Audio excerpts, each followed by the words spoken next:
Itong grabe, itong araw na gabi na to, ito ang pinakamasakit na nangyari sa akin. Check engine na yung sakyan. Tapos ito pa nangyari sa akin habang tumatakbo. Tingnan nyo guys.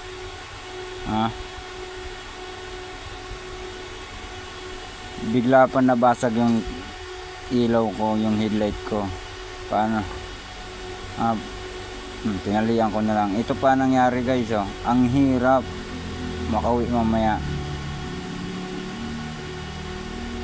Sisitay na ako ng LTO Nexus Expressway dahil wala ng ilaw. Tapos ang nangyari pa sa akin guys, pumutok yung hose ng ating brake. Ito guys, oh, ang ginawa ko, nilako na lang yung tinanggal ko yung brake ng kabila at niyupi ko na lang yung hose para hindi sumingaw. Tinalian ko. Okay, pero kailangan pa rin hugutin kasi dumidikit yung preno.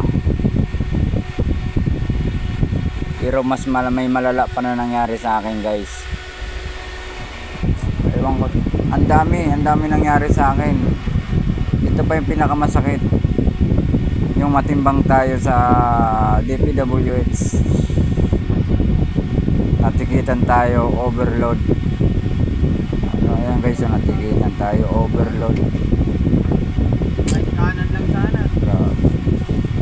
Grabing kamalasan, aray ko! Sunod-sunod, preno, ilaw, clearance. Ilaw na, may clearance pa. Putok ang hose.